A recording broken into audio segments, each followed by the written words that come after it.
Many folks in the Republican Party who wanted the South to be treated toughly had high hopes for Johnson because of his hatred of the planters. Things he had said during the war sounded like he was going to be a hard ass. He says, treason must be made odious, and the traitors must be punished and impoverished. Their great plantations must be seized and divided into small farms and sold to honest, industrious men. But the folks who thought that Johnson was the right man for the job, or someone who might give the former slaves a fair shake, didn't know Johnson. While Johnson hated the planters and saw himself as the champion of the little man, he's also virulently racist. Where Lincoln's background made him empathetic, Johnson's insecurities made him want to be better than other people.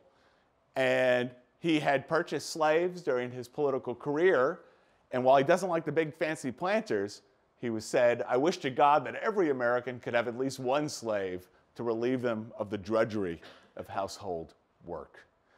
Early in his administration, well, on Inauguration Day actually, he meets the great African-American abolitionist Frederick Douglass.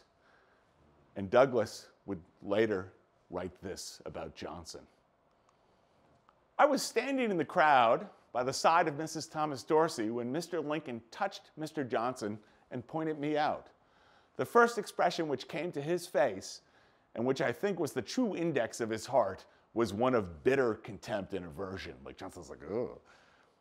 Seeing that I had observed him, he tried to assume a more friendly appearance, but it was too late.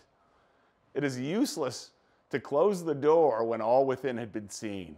His first glance was the frown of the man. The second was the sickly smile of the demagogue. I turned to Mrs. Dorsey and said, whatever Andrew Johnson may be, he is no friend of our race.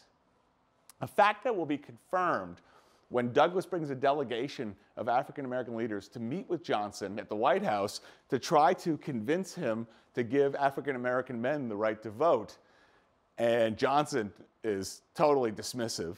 And then when he leaves, Johnson turns to his personal secretary and says, I know that damn Douglass. He's just like any other N-word, and he would sooner cut a white man's throat than not.